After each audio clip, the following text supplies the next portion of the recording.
Good afternoon and good evening to those of you who are viewing this webinar from outside the Washington, D.C. area.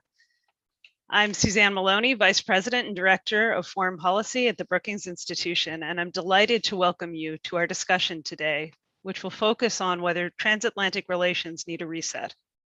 Since taking office, President Biden has expressed a recommitment to the transatlantic relationship. Speaking at the Munich Security Conference back in February, Biden proclaimed that America is back and the transatlantic relationship is back. And yet the US withdrawal from Afghanistan and the announcement of AUKUS, a trilateral security pact between Australia, the UK, and the US, have both raised hard questions for the future of the transatlantic relationship. How have the underlying principles of US policy toward Europe changed in recent months? What role does Europe play in Washington's increased focus on the Indo-Pacific and Asia? What does Europe need or expect from the Biden administration moving forward, especially at this critical moment? Our discussion today will examine these and other questions about the status of the transatlantic relationship and the role of cooperation between the United States and Europe in a shifting world order. I'm fortunate to welcome a truly distinguished group of guest speakers here today, together with our Brookings colleagues, to offer their insight and perspective. First, we will be joined by a panel of experts from the United States and Europe to discuss the future of US-European relations. Then, France's Minister of State for European Affairs, Clément Beaune, will join Brookings visiting fellow Célia Bélan for a keynote discussion. In organizing this event, we're thankful for the support of the Robert Bosch Stiftung. Today's discussion marks the capstone event of the Brookings Robert Bosch Foundation Transatlantic Initiative, BBTI, an effort launched in 2016 to reinvigorate transatlantic cooperation on major global issues. Since then, BBTI has provided a platform for Brookings scholars to offer a deeper understanding of US-European relations, contribute to policy debates, and offer pragmatic and meaningful solutions to pressing issues. As we prepare to begin this final convening under this partnership, it's worthwhile to pause and reflect on how the Brookings-Bosch Transatlantic Initiative has enabled policy-relevant research and helped us to understand this turbulent time. In the past 5 years, Brookings scholars have tackled many issues, including explaining Brexit and its implications for Europe and Northern Ireland, examining the final years of Chancellor Angela Merkel's leadership in Germany, the rise of the Green Party, and what the changes of German leadership will mean not only for Germany, but also for Europe and the world.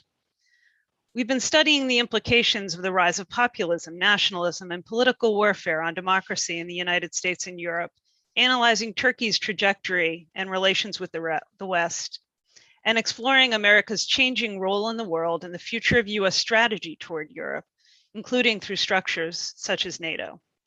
We are truly grateful for the Bosch Stiftung's support in this effort and for the respect that they have always shown in regards to our research independence. Today's event, as always here at Brookings, reflects only the views of the speakers themselves. Briefly, some housekeeping.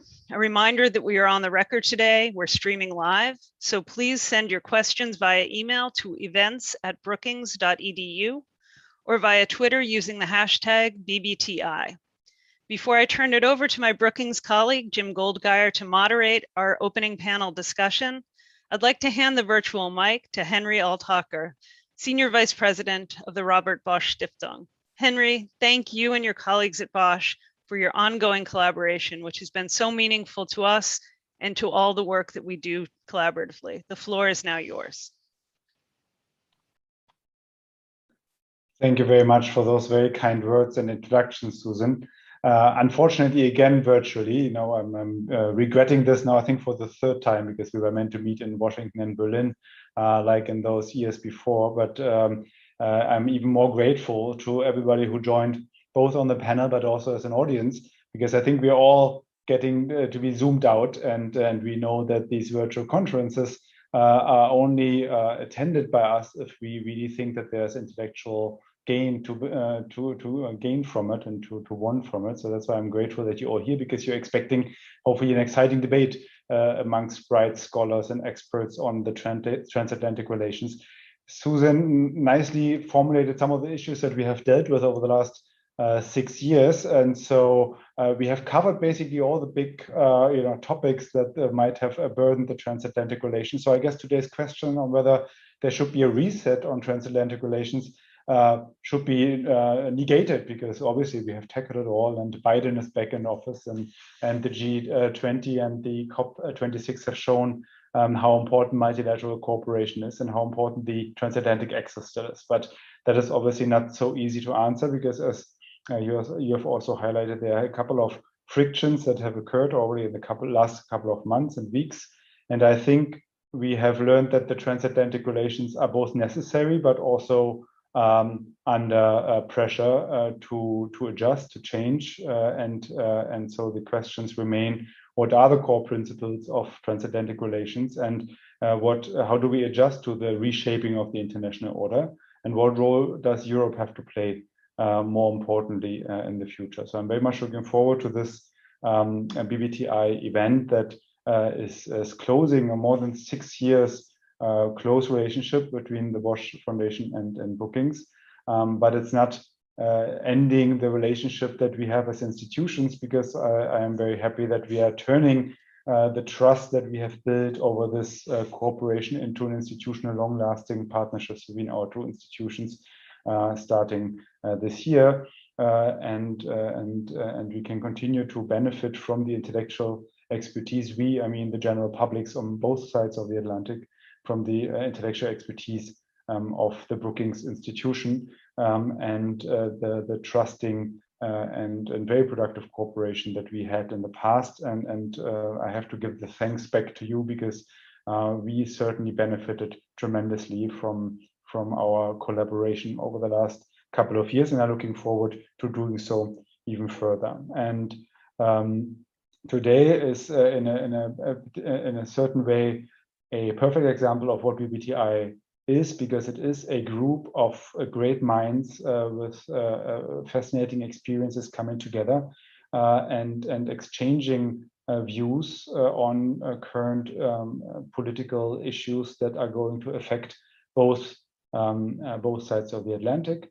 And I am very much looking forward to learning, as I always do, from BBTI events, and hand over to the master of ceremony, Jungok Gaya, who's going to have the challenging task to moderate those great minds and keep them all in line on the panel. So over to you. Thank you. Thanks so much, Henry. Thank you, Suzanne. Henry, just want to add my gratitude to the Robert Bosch Stiftung for the support for this wonderful initiative, and for enabling me to be at Brookings for this initiative over the past 2+ years. It's just been a great initiative to be part of, and I look forward to the continuing collaboration between the two institutions that you have described. Great to welcome everyone with this fantastic panel on whether transatlantic relations need a reset. We have with us today Michał Baranowski, Director of the German Marshall Fund's Warsaw office, where he provides overall strategic direction and leadership for the organization's work in Poland, the Baltic states, the Czech Republic, Hungary, and Slovakia. Fiona Hill, Robert Bosch Senior Fellow at the Center on the US and Europe at Brookings, and author of a new book, There's Nothing for You Here, Finding Opportunity in the 21st Century. Mark Leonard, co-founder and director of the European Council on Foreign Relations, also author of a new book, The Age of Unpeace, How Connectivity Causes Conflict. And Constanze Stelzenmüller, Senior Fellow and Fritz Stern Chair on Germany and Transatlantic Relations at the Center on the US and Europe at Brookings, former Kissinger Chairholder at the Library of Congress, and she writes a regular commentary on global affairs for the Financial Times. Michał, we have to start with you, given what's taking place right now, the horrific scenes we've witnessed on the border between Poland and Belarus. The Russian military buildup on the border with Ukraine. As we think, the reset is sort of a big grand topic. This gets very granular, and we're at a time where Poland has been divided with the EU. Poland's the restrictions on media freedom, on the independence of the judiciary, has led to a response from the EU. but right now, Poland needs support from its transatlantic partners. How do you see the crises that are unfolding leading to potential greater support for Poland from its EU and NATO partners, or do you think we'll continue to see these divides within Europe? Thank you, Jim. And it's wonderful to be with everyone. It's wonderful to be with friends and colleagues, Constanza, Fiona, Mark. It's really, I wish we were all in the same place. Although I'm not sure if you want to be necessarily here because it's 4 o'clock and its sun has set and it's getting colder. But Jim, to answer your question, I wish we did not have these dilemmas that we have ahead of Poland, before of Poland. I wish we did not have the tensions with the European Union, the tensions with the US. I wish it was all clear that the values of the alliance are as strong as they should be. At the same time, this is getting very serious here. And I know that many of us, many of you have watched the news, but we have clearly a case of Lukashenko cynically playing on the misery and weaponizing misery of the migrants on the border. Fiona can tell us more about it, but the conviction here with pretty clear evidence, given the support of Putin and Lavrov, is that he's not doing this alone, that this is a concerted effort. So it's really what we are witnessing is a crisis between Russia and its puppet with the West.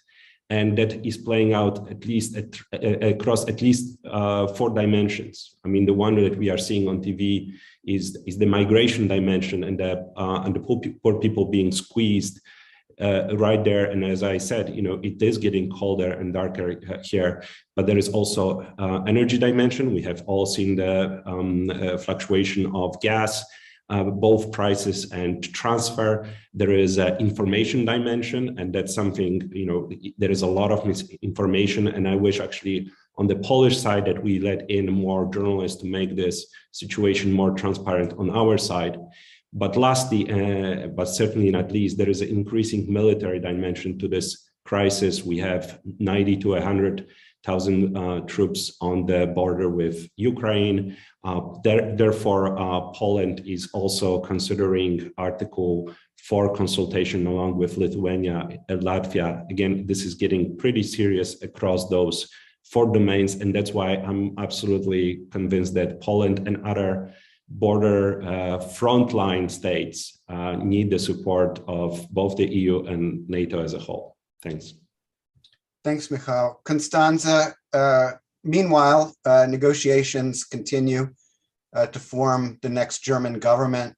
What can we glean so far about what those discussions tell us about transatlantic relations going forward, and how are the issues that Michał just discussed that are so serious, and the potential for consultations with NATO under Article 4, how are those being seen in Germany? Well, thank you. And I want to say, as the first Bosch Fellow, also thanks again to the Bosch Foundation for bringing me to America again, third time I'm living here, but also to Brookings, which has been a joy and a pleasure since 2014. So, and definitely a life-changing experience. So thank you, Bosch. On the German coalition, I think it's important to keep in mind that there is still a government in place, and it is run by Chancellor Merkel. And it has a foreign minister and a defense minister. And from what I gather from my conversations, they are in permanent consultation with allies, other EU member states, with Brussels, and both EU and NATO. There is a great deal of concern, but it would also be, I think, it is only honest to say that there is also, from what I can glean here, from my conversations and observations, of course, a somewhat inward-looking mood, because the country is going through a historic transition. with the 16-year Merkel era coming to an end. The Social Democrats, who've been the junior partner and who seem to feel that they've been in opposition for the past 16 years. Well, they were in opposition for 4 of those, but they were in 3 grand coalitions with Angela Merkel. And there is a sense that the 3-party coalition negotiators are gearing up for a historic shift in policy, despite the fact that Olaf Scholz also campaigned to be the, as it were, continuation of Angela Merkel with other means. If that sounds paradoxical, it is. I can't resolve that for you. But the coalition negotiators have handed in, they were divvied up into 22 working groups, of which one group was charged with security, defense, development, foreign policy, and human rights. Energy had a separate group, and the European Union had a separate group. But all of them have been working in I have to say, remarkable discipline and silence. There were no notable leaks. There was a little bit of hinting to the press. One could talk to people, but it was all in deep background. And they handed in their 5-page drafts to the steering committee of the coalition negotiators last Wednesday. And those now have two weeks' time to hash out the final coalition agreement, with the hopes of installing the new government in December. I say all this to explain that there are still 2 weeks to fight about big issues, at the same time as things around Europe and around Germany are definitely heating up. So we are going to look at a continuation of these two, as it were, worlds existing next to each other, the inward-looking negotiator world and the caretaker government, trying to run things as well as possible. I will remind you of a historical precedent here, if I may, one that probably Germans don't care to be reminded of. And it is October 1998, when NATO was gearing up for a potential air war against Serbia over Serbian militia depredations in Kosovo. And the incoming government, Gerhard Schröder and Joschka Fischer as foreign minister, Gerhard Schröder as chancellor, had to co-sign a NATO activation order. Fighter bombers were already in the air on October 12th, 1998, together with the outgoing Kohl and Kikel government. That is probably something this government hopes not to repeat. And I don't think, frankly, that we are there yet. We are, as Michal was saying, we're talking about Article 4, not Article 5. And the German press is even asking whether Article 4 is the appropriate framing for this. But it seems to me that this new government is clearly inheriting a very, very hard, complicated, and potentially extremely risky set of issues, where there is, even if we believe that there is are vestiges of rationality in, if not in Minsk, at least in Moscow, there is a tremendous risk of miscalculation and accidental escalation. And this government is going to have to become very seized with these issues very quickly. So I'm hoping that behind the scenes there is a lot of passing on of knowledge and many conversations.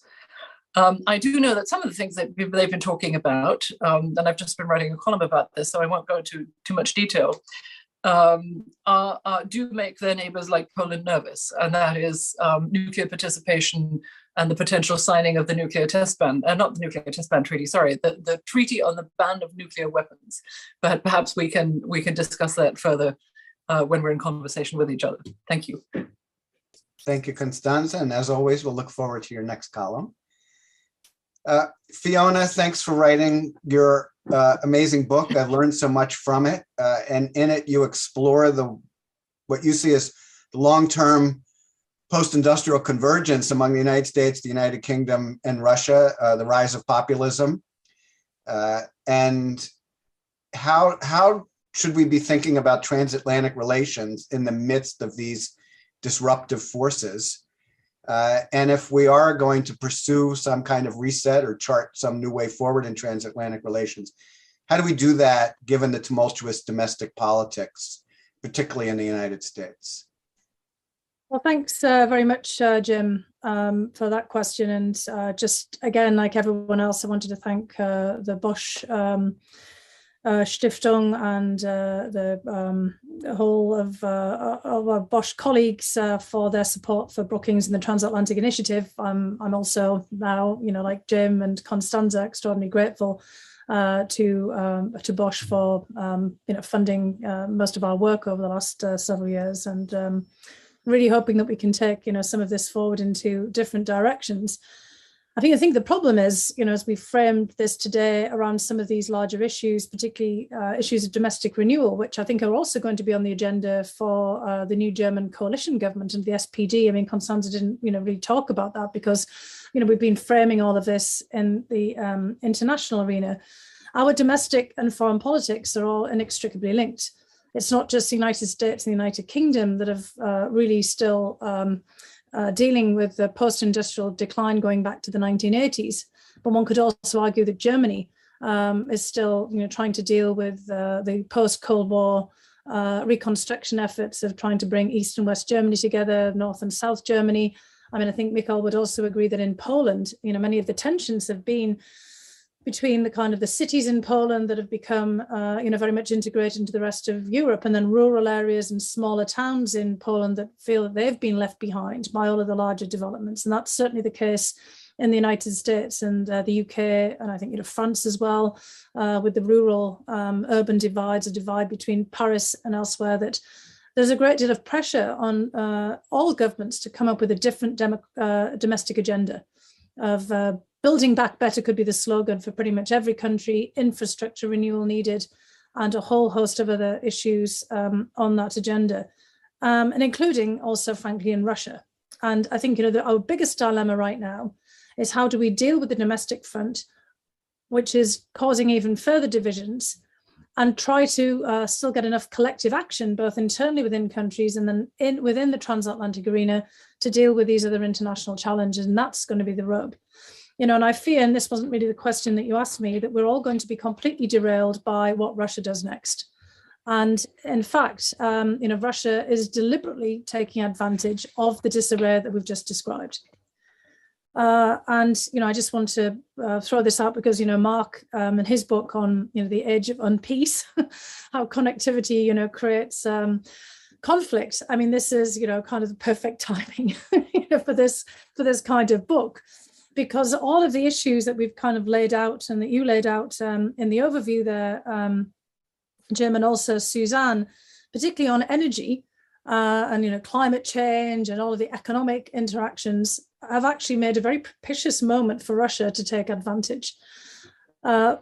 Constanza mentioned 1998, when there was a coalition negotiation in Germany going on, right against the backdrop of conflict in the former Yugoslavia, questions about what we were going to do about the Belgrade-Kosovo conflict, and were we going to intervene? We can go back to not so long ago, to 2014, and the annexation of Crimea, which took place in March of that year. And that came after months of wrangling about the coalition in Germany too, at that point after German elections, which put Germany a little bit out of contention at the time when Ukraine was trying to arrange its association agreement with Europe. Russia put pressure on Ukraine. Germany was kind of missing in action at that point because they were focused again on the coalition negotiations, which dragged on for months, even though Chancellor Merkel was anticipated to be the chancellor again. And, kind of fast forward a few months, Russia took advantage of all of the disarray to annex Crimea. And I really fear, and I won't go on too much about this because perhaps we can get into the discussion, that we're at that particular position again.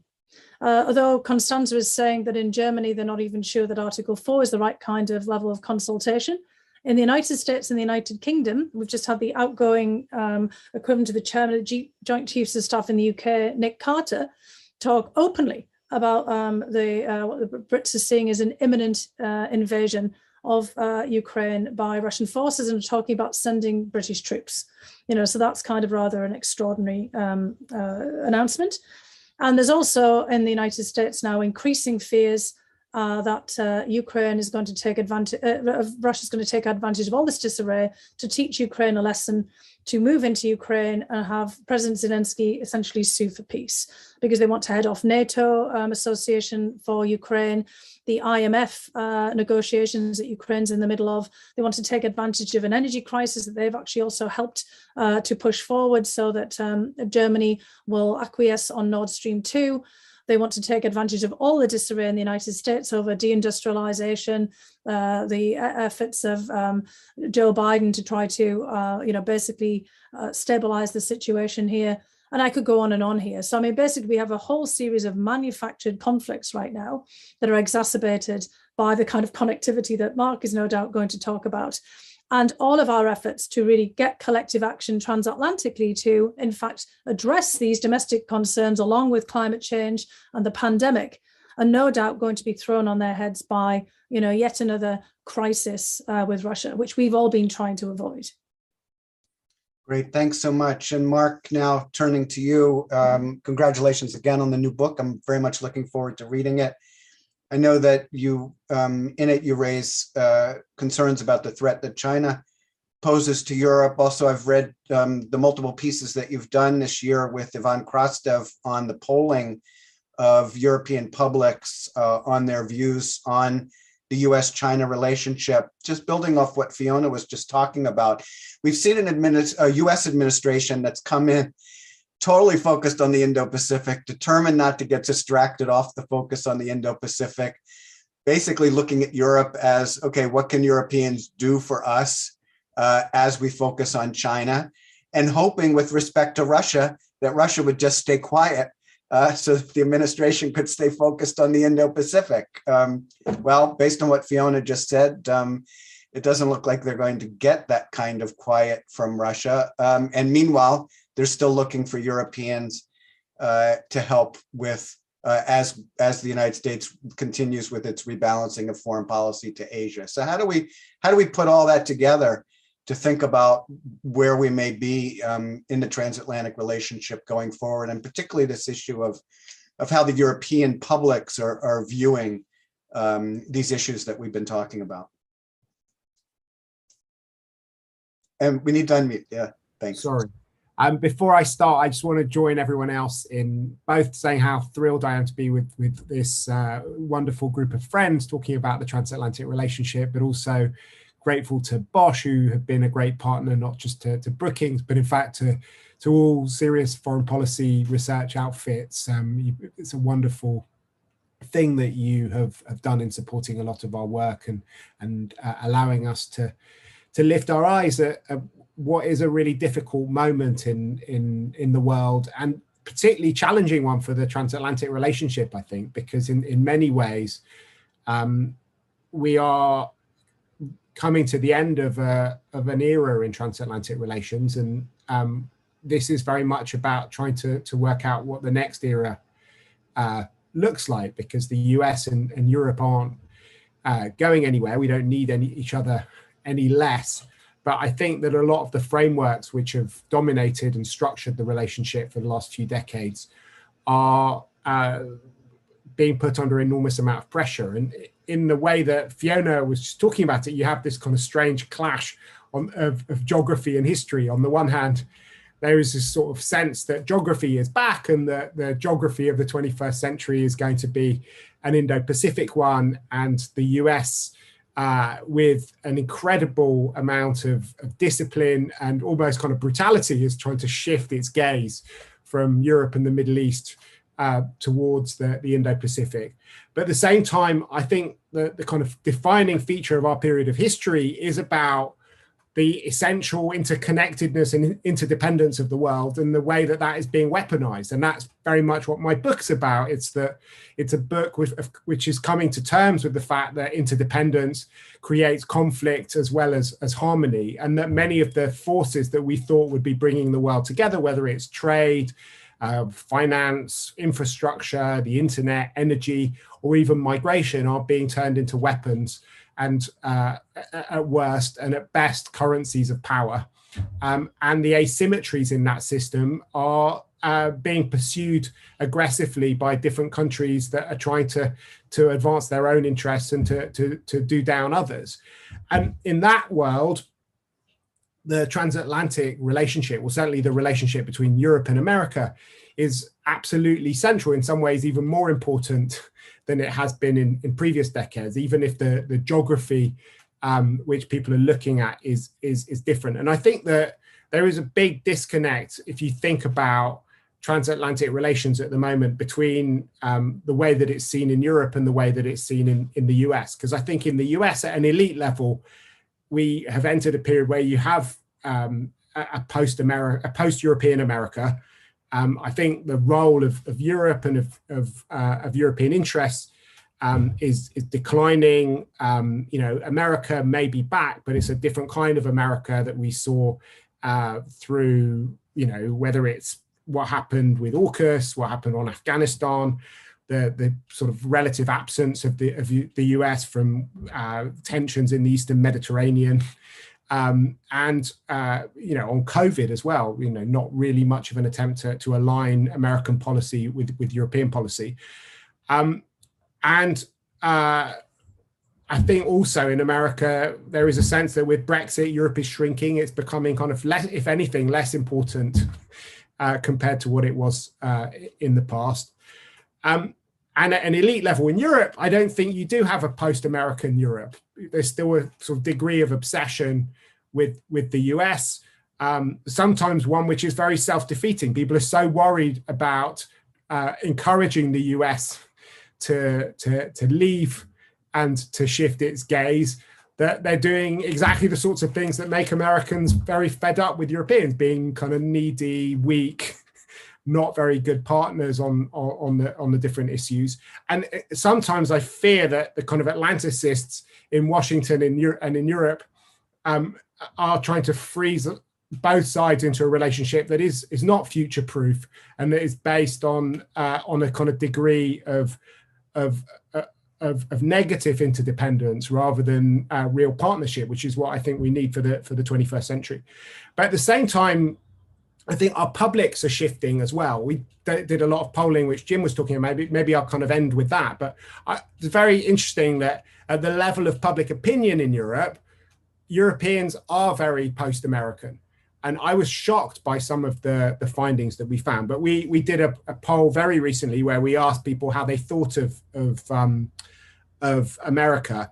And we gave them a number of different options. Do they think about America predominantly as an ally that we share values and interests with, as a necessary partner that we need to work with, as a rival, as a hostile power?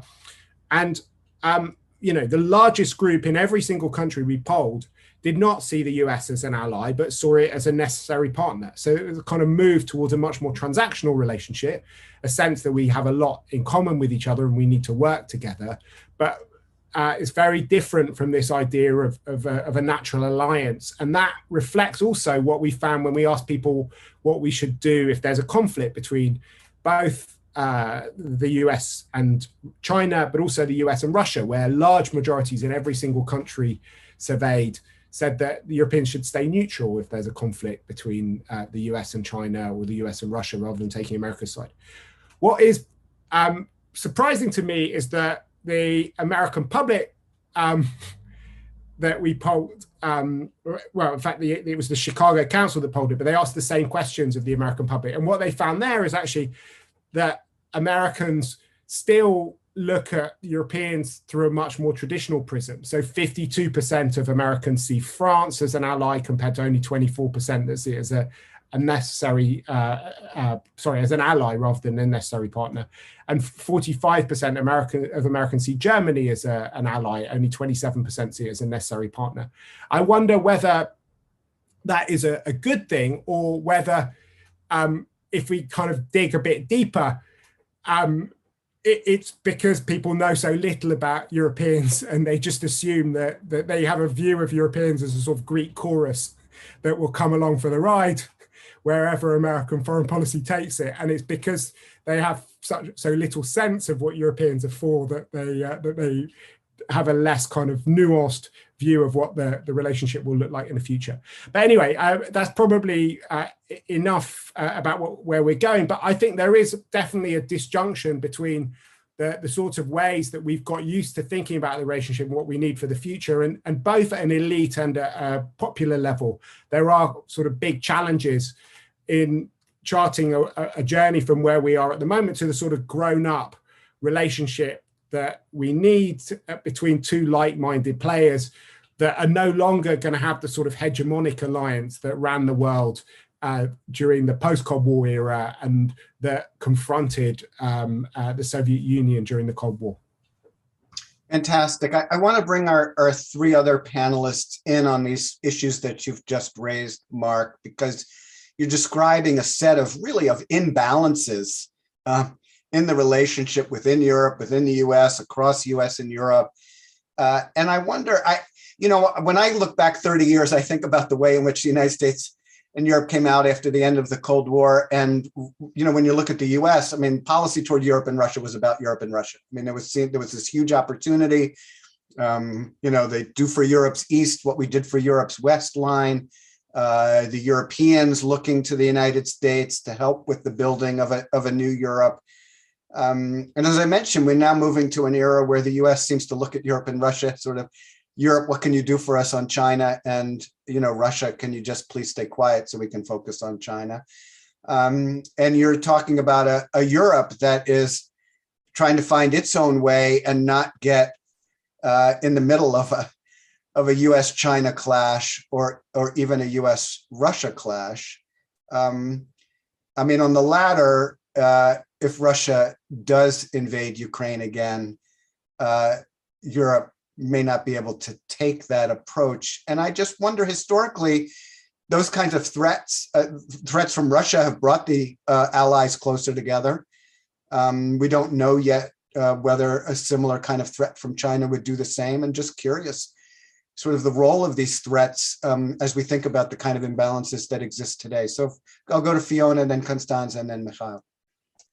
Yeah, thanks a lot, Jim. I was thinking as Mark was laying this out, a great exposition of, viewpoints there, that polling information of Europeans, exactly as you're just laying it out there, Jim, wanting to somehow avoid this, Europeans at the popular level rather than the elite level, wanting to avoid a US-Russia clash. Any US-Russia clash would be because of Europe. A US-China clash would be over Taiwan, of course, and the larger Indo-Pacific, and most Europeans feel pretty far away from that. But we can be certainly sure that if Russia does go into Ukraine, that China will be watching, and China has many territorial disputes, not just Taiwan, territorial disputes in the Himalayas with India, territorial disputes with Japan, India and Japan, countries that have close relationships with European actors as well. Territorial disputes, all the way down into Southeast Asia too. And that, anything that Russia does could very easily be sort of taken into other, territorial contexts. We have the Eastern Mediterranean. You mentioned elites in Europe being frustrated that the United States wasn't really present there when the tensions between Turkey and Greece, or Turkey and actually pretty much everybody else, kind of around the Eastern Med over energy issues, for example, including clashes with Israel. So any incursion of Russia into Ukraine will cast doubt on every territorial issue within Europe. It won't be, quite so relevant for the United States' immediate neighborhood.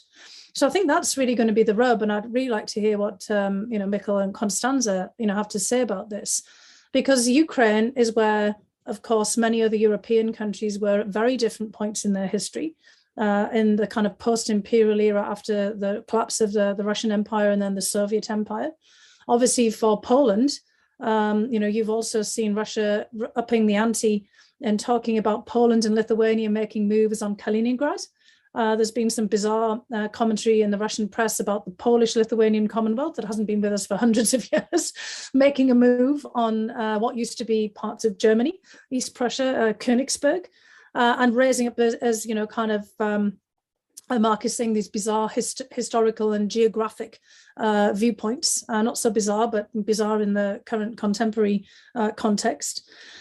You've got Hungary, that the Russians have been also encouraging to put pressure on Ukraine, and questions about the Hungarian minority in Uzhhorod within Ukrainian territory, and questions about Hungary's role in Europe writ large. But the Belarusian weaponization of migrants is directed deliberately on Poland, intended absolutely to create a crisis.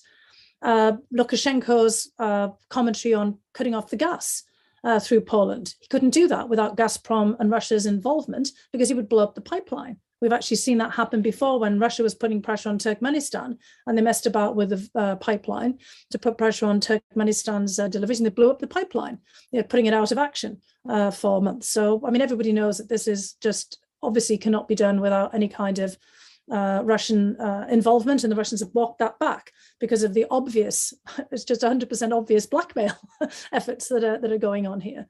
And the United States has said for decades about energy exports from Russia to Europe and to Germany, absolute decades, going back to the 1960s, 1970s, terrible idea.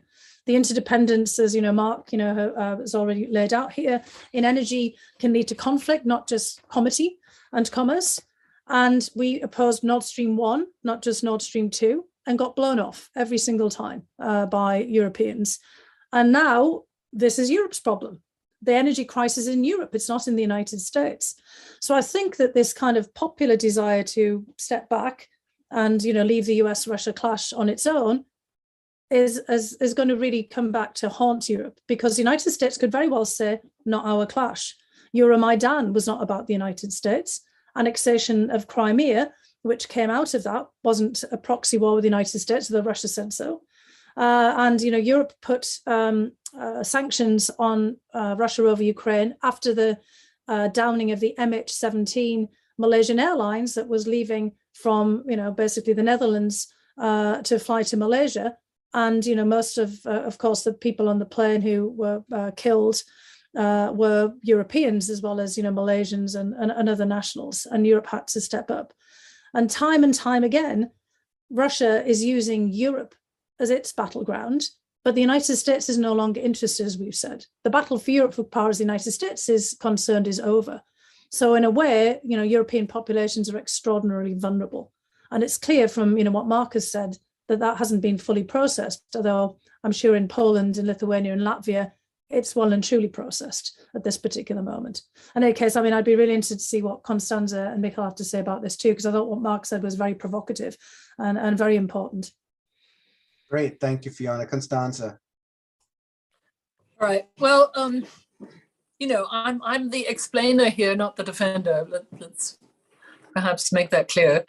Also, I would just remind that government transitions have some fairly sort of traditional rules for outgoing governments to behave. Right.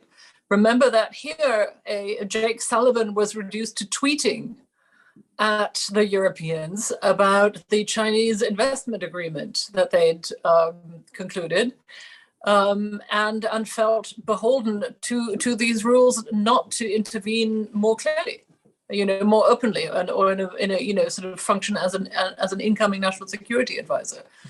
I have to say that I have some.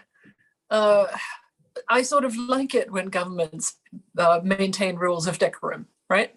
And my understanding is that there are a great deal of conversations going on behind the scenes. But I think the incoming German government would be offended if Merkel took a very public stance about these things, right? So I think we shouldn't assume that nothing is happening. My understanding is it's the contrary. And when I said that there is one press report about Article 4, that was exactly that, one press report. I can't tell you what's being discussed behind the scenes, and we shouldn't make assumptions. That said, one of the historical ironies of German post-war politics is that social democrats have had a tendency to want to balance things out and to avoid conflict, particularly with Russia. and then be hit over the head with it as soon as they assumed power. Remember the case of 1998, where I was referencing the NATO activation order earlier. In October 1998, as I said, NATO fighter bombers were already in the air and were called back after the signing of the activation order, which remained in force. It was in, I think, March 25th of 1999 that NATO's air war began. The Schroeder-Fischer government was installed. The air war took 78 days. And then remember this, a NATO ground force was sent to occupy the territory of Kosovo, 60,000 NATO soldiers, after an air war which had included for the first time in German post-war history, Luftwaffe planes. And the division, the NATO division that headed into Kosovo, pushing aside the Yugoslav troops, was headed by a German general, Helmut Hoff. So I'm just saying that to say that the history has a way of hammering the Germans over the head with a 2x4 when they try to avoid this kind of engagement. And I entirely agree with Fiona that there is a very real risk of all of these weaponizations of interdependence by Russia and by Russia's proxies now coming to a head. And I think it will be educational for all of us. I personally regret certain lessons of history having to be learned all over again by every generation, but maybe that's how it has to be. I am less worried about having run a survey once for the German Marshall Fund myself for 2 years, as Michal knows, transatlantic trends. I'm less worried, frankly, about public attitudes and the sort of a move from Europe as or America as natural ally, or Europe as natural ally, to transactionalism. For one, there's always a distinct time lag between policy attitudes and policymaker attitudes and the public. I think if we were looking at policymaker attitudes, the feeling would be quite different. And the other thing is, perhaps the transactionalism is also an acknowledgement that the relationship has become so broad and so deep and gone so far beyond mere sort of security issues that it of necessity has to be somewhat transactional. I'm less bothered by this. What I am bothered by, I'm to be very honest, is sort of the risk of all of us sleepwalking into a military confrontation at the Polish border, and that is something where Poland requires all our solidarity. But that also means, if you'll forgive me, Michal, that we can't stop having conversations with Poland over rule of law. Over letting the European Union, so Poland has so far refused European Union Frontex support. And I think, if you want European support, then let's also Europeanize, let's not have it sort of solely on the terms that the peace government in Warsaw wants, which is purely bilateral. Thank you. Great, thanks, Constanza. Well, over to you, Michal.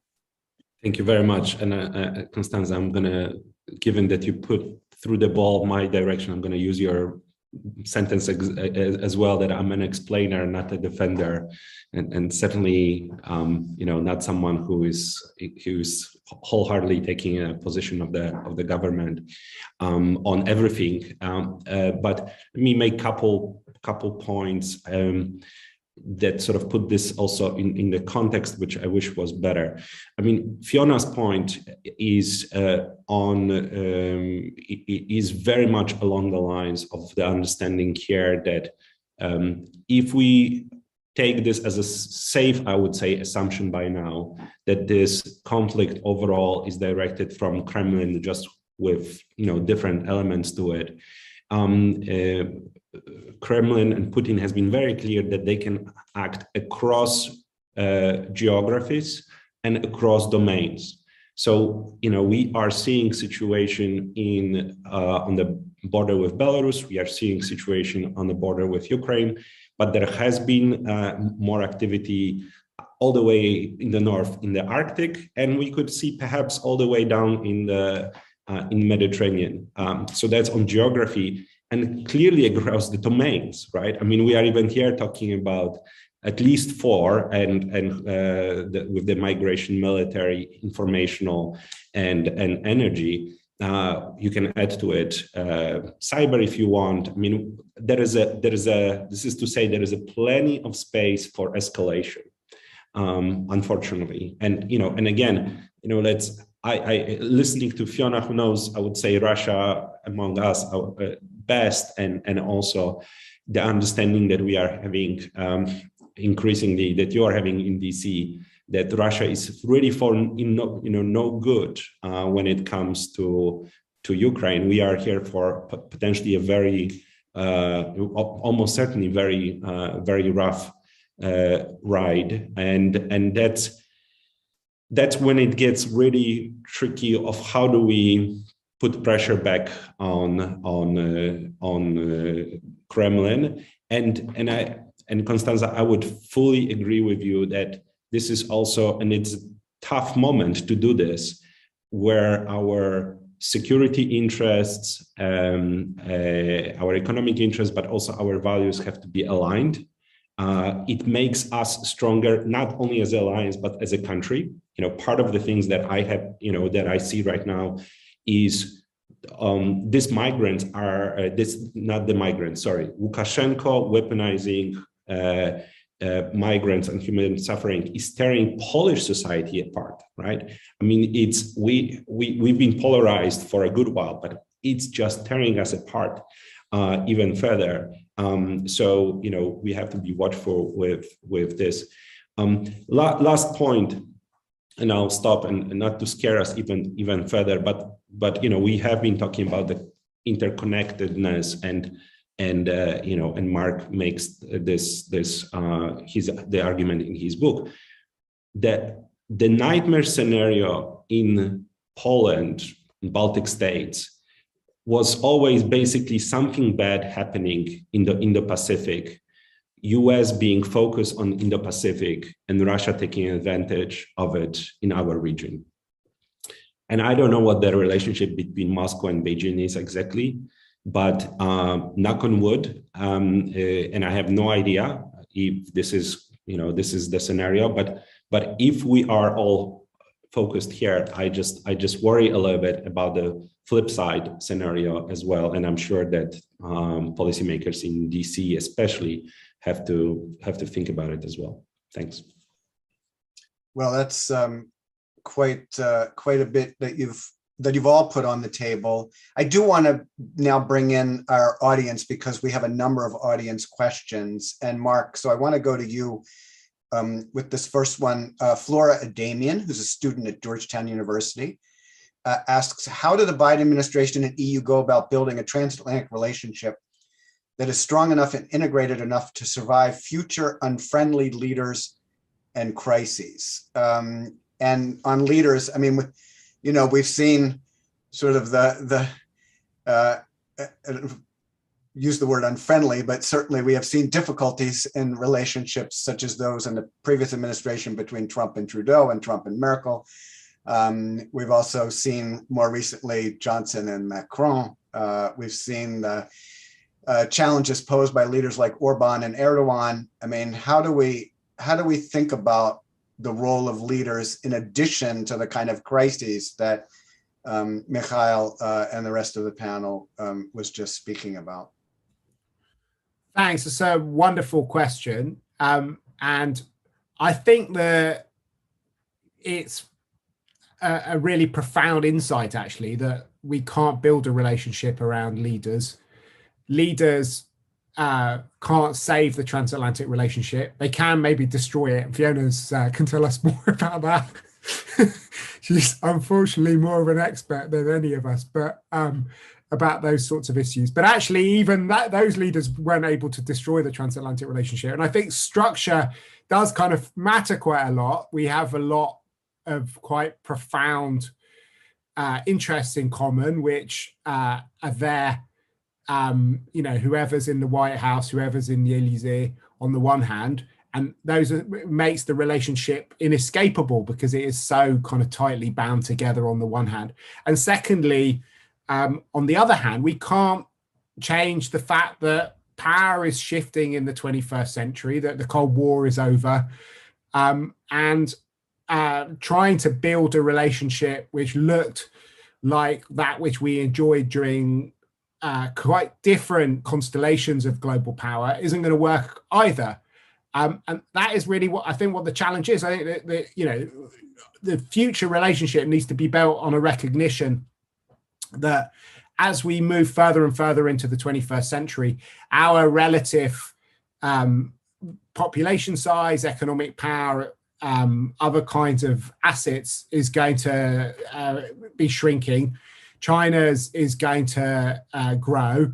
And therefore, we're going to have to think about situating the transatlantic relationship in a much wider network of relationships with other players, and try and work out how we can align with them as much as possible, and work out how our interests can develop with other countries in the Indo-Pacific and beyond. But also, we are going to have to grow up as well. I've got a 9-year-old and a 12-year-old, and it's very difficult to explain to them why 450 million Europeans think that they can depend on 300 million Americans for their security in the way that we have in the past. It's not that kind of intuitively understandable setup that we've developed in the past.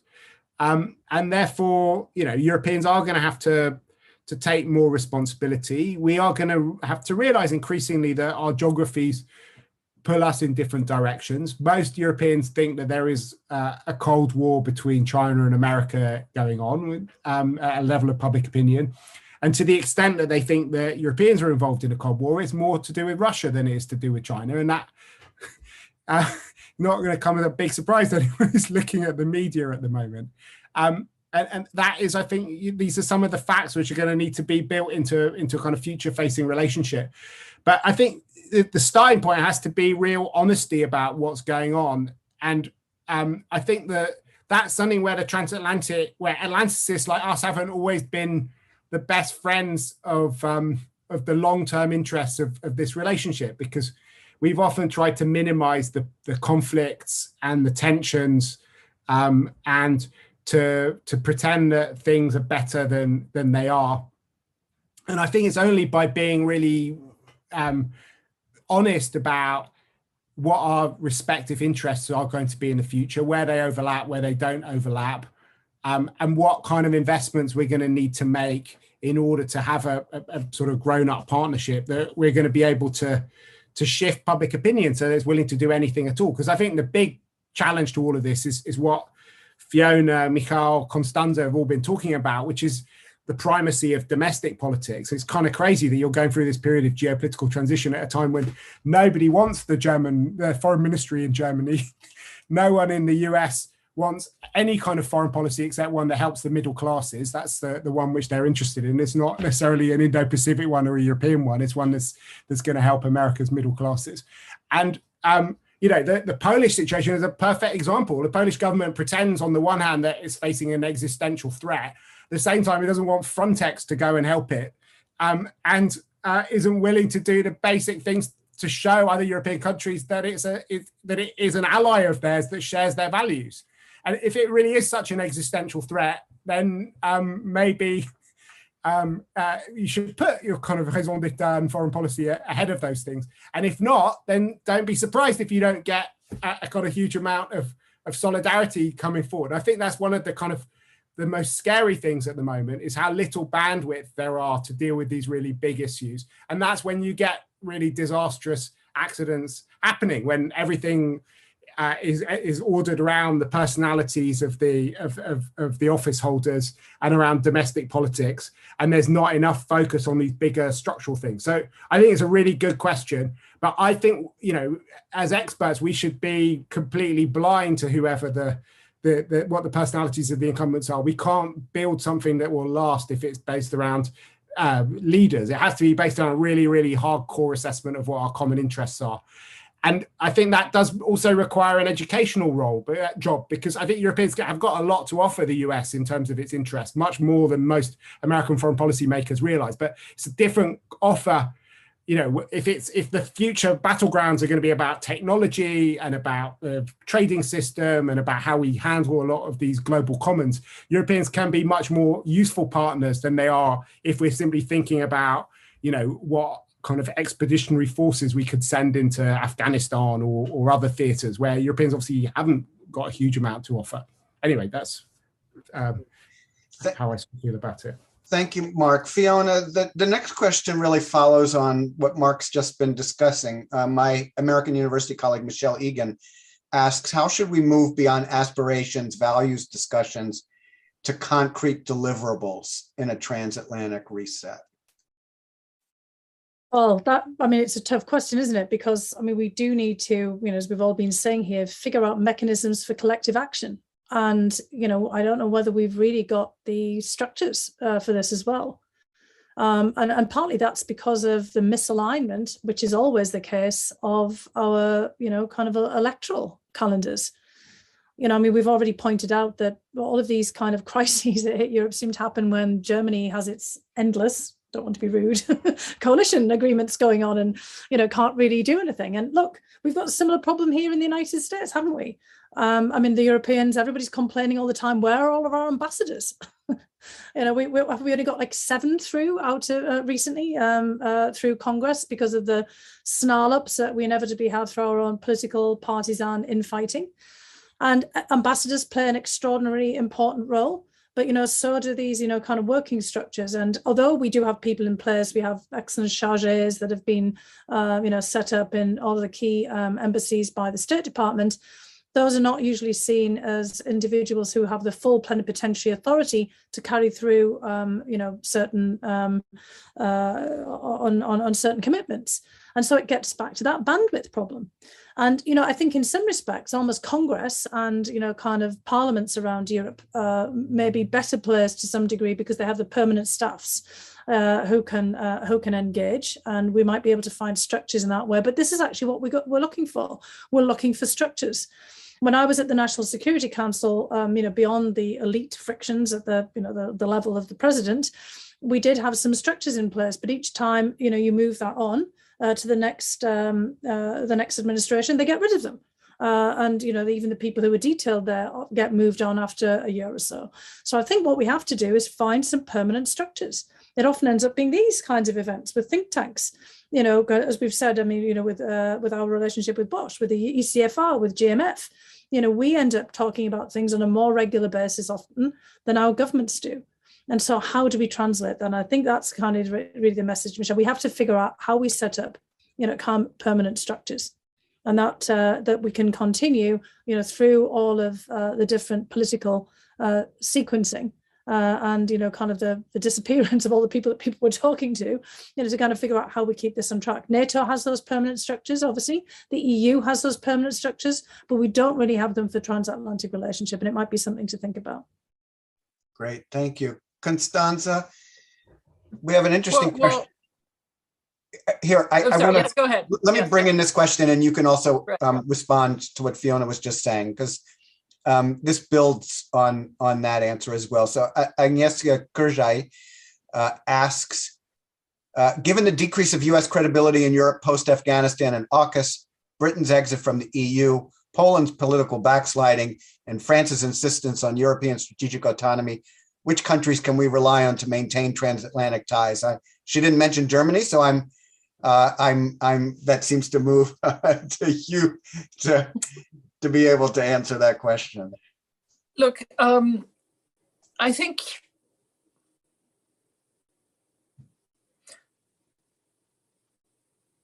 if I look back on my sort of more than 25 years as a journalist and an analyst, I'd have to say that the sausage making of debates on the use of force and the military instrument in Berlin is usually unedifying, right?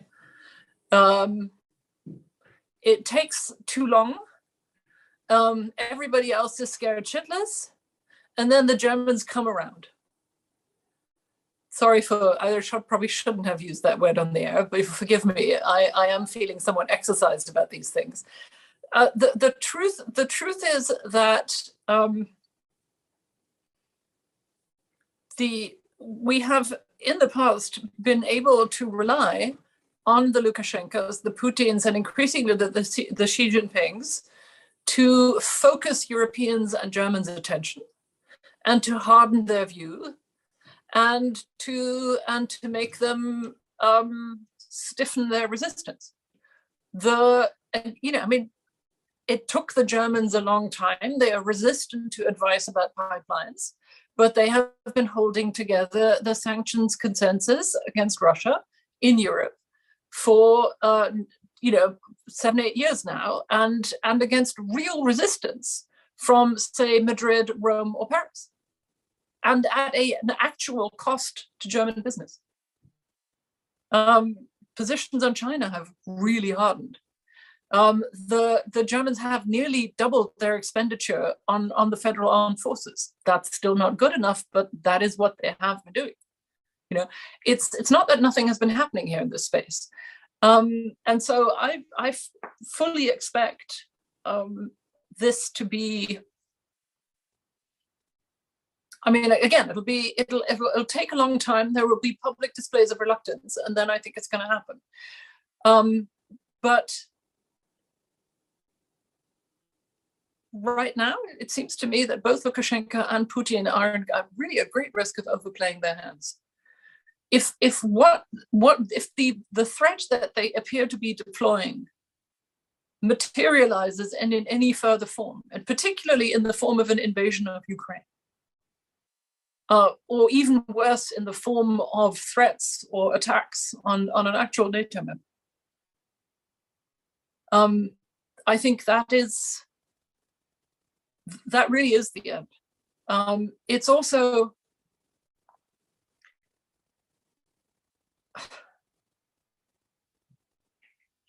every time Putin has done this kind of thing, he has found himself ultimately in possession of really problematic real estate that has given him very little tactical or military advantage and has occasioned huge political cost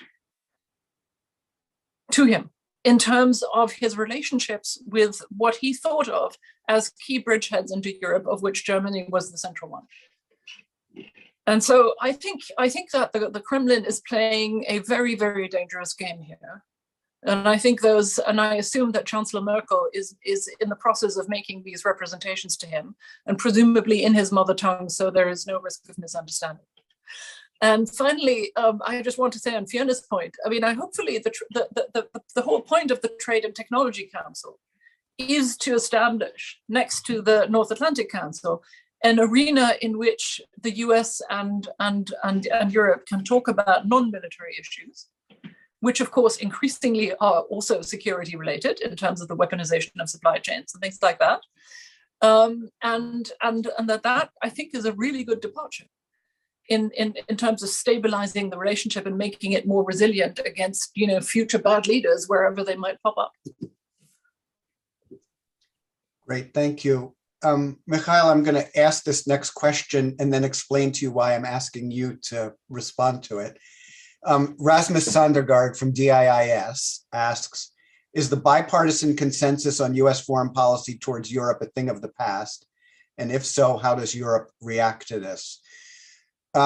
We've seen over the last 40 years how important a bipartisan consensus has been on the support for Poland. Going back to the early 80s and the support for solidarity, and then into the post-Cold War period and support for Polish membership in NATO. We've seen more broadly, we've seen bipartisan support for NATO, the visit in 2019 of the NATO Secretary General and his address before Congress and the bipartisan support we've seen there. As you look from where you're sitting toward the United States, do you still see this bipartisan consensus, both with respect to Poland and then more broadly with respect to NATO? Good question. This is tough one, because I would love to answer with a should statement. United States should have a bipartisan policy toward Poland and toward Europe as a whole. We should have a bipartisan consensus in Poland when it comes to transatlantic relations. The fact is that it is, and I really believe in this, of course.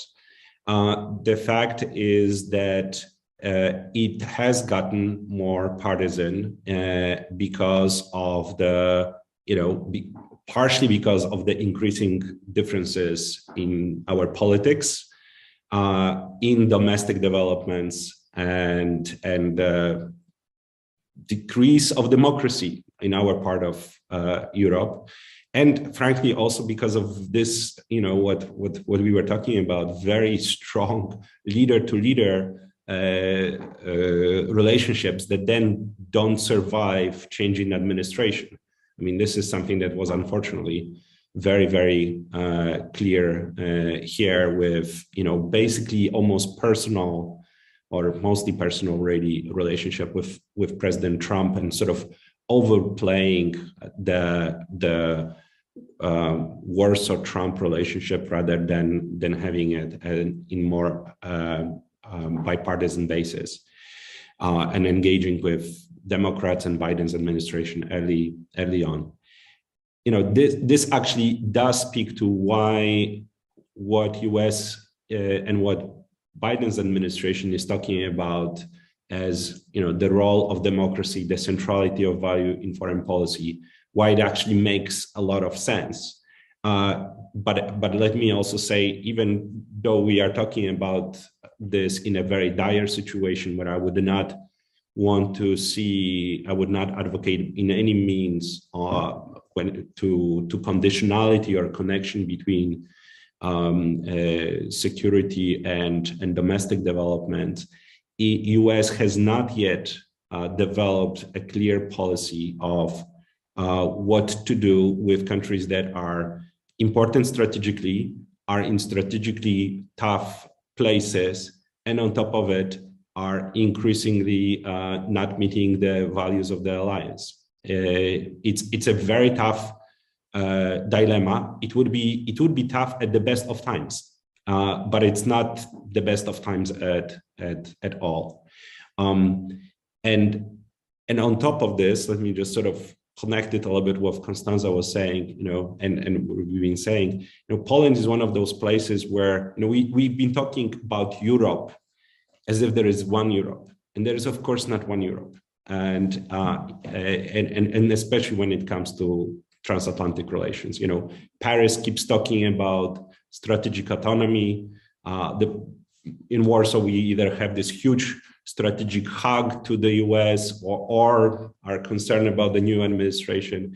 So, and Germany is actually being pulled by these different forces, and is very central in this debate. And I'm not sure where Germany frankly is. Is it still, strategic patience or a little bit more? But Constanza, here, this is to you, and you are a dear friend, and we've been having these couple times. This is going to be a test for Germany. Also, not only in a transatlantic context, but in the Berlin-Moscow context. And of course, Germany has been tremendously helpful on many fronts. But the question will be to what extent Germany is ready to play the role, a security role in Central and Eastern Europe, also in Ukraine context. And of course, I have to mention our favorite pipeline, right? I mean, the Nord Stream 2 is something that is on one hand a huge bargaining chip, on the other hand, change the security dynamics in our part of the world. And that's not a European decision. That was in the end a German decision. So with this friendly lobe to my favorite German, I'll stop. Well, I appreciate that, and I'm going to have to let you continue that conversation offline, because we have come to the end of our session. And Mark, Fiona, Constanza, Mikhail, so grateful to you for all of the wisdom that you've shared with us.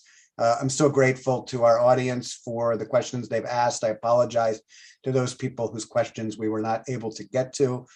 And I am thrilled to be able to turn the floor over to my wonderful Brookings colleague, Celia Bellin, who is going to take us into our next session. So Celia, over to you.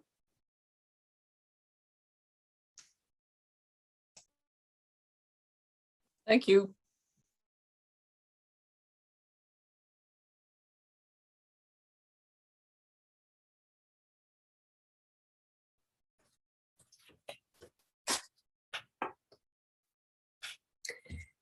Good morning, everyone, and good afternoon to our friends in Europe. Thank you, Jim.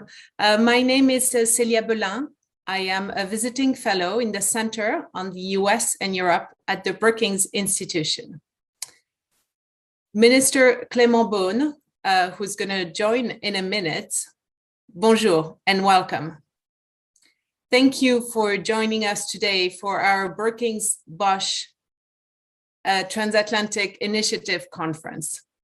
For our audience joining us today from around the world, Clément Beaune is Minister of State for European Affairs, attached to the Minister for Europe and Foreign Affairs.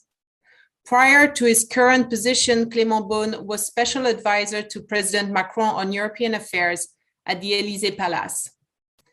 Minister Beaune has seen firsthand and contributed to the development of President Macron's European policy. And it is a great honor for Brookings and myself personally to have him join us today. Minister Clément Beaune, welcome. Bonjour. Bonjour. Sorry for the technical issue. I think we are set now. Thank you very much. Thank you very much. I already had started introducing you and saying that you are a Minister of State for European Affairs, attached to the Minister for Europe and Foreign Affairs. And for our audience around the world, welcome. Thank you, Minister Beaune, for joining us.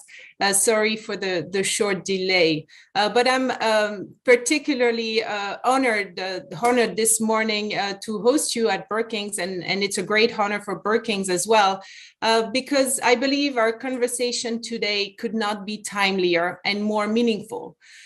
We meet virtually at a time when France is facing mounting challenges to its cohesion, both internal and external. At a time also when France and the United States just reaffirmed the strength of their relationship, embedded in a strong US-European relationship too. And at a time when France is about to start the 6-month French presidency of the European Union on January 1st, 2022. So for all of these reasons, I'm delighted that Minister Beaune has accepted our invitation. If in the audience you would like to submit a question, please tweet it using the hashtag BBTI or send it via email to events@brookings.edu. So in recognition of the fact that this conversation is hosted by Brookings, which is a prestigious and influential American think tank, Minister Beaune, I would like to start with a question on transatlantic relations, if I may. Transatlantic relations are often a crucial factor of European foreign policy, but also European politics.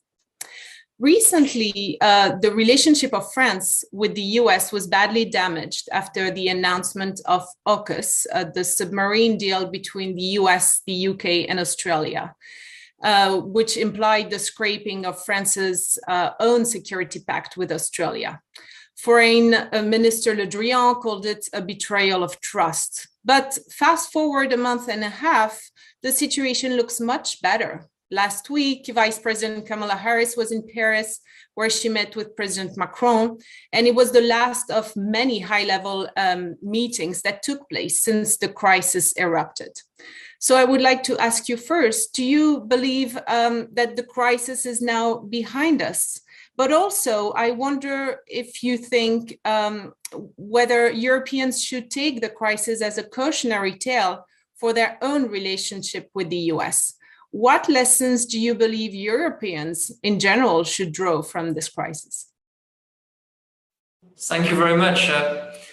I think there is a specific dimension of this AUKUS moment and AUKUS crisis, which is not something minor and something which should be forgotten about, because I think it was a moment of strong difficulties in terms of methods, in terms of trust, that for sure, and this is not something which has disappeared. I think President Macron and President Biden have worked hard to make sure that we were not trapped into this moment of lack of trust and this bad or awkward method that was used in this case. But the most interesting thing is what goes beyond, I think. And if I want to be in a way provocative, I would say that the interesting message and lesson is more for Europeans than for the US or for the transatlantic relation directly. When I say for Europeans, it's because we should be aware, all of us, this is a fact, I think, beyond this and that episode, that we need to take more responsibility. What is interesting in the discussions which took place between President Macron and President Biden, in particular, the first phone call after this crisis, for instance, and the communiqué, the joint communiqué, is that the US has insisted itself, the Biden administration, on the fact that European defense should develop, and you may say it's diplomatic comments or polite comments. I think it's more than that. And for France, it was important that it was said by the US, because it's also a way to say to our European partners, it is not just a kind of crazy French thing to think that we should take more responsibility. It is not an anti-American or anti-transatlantic message.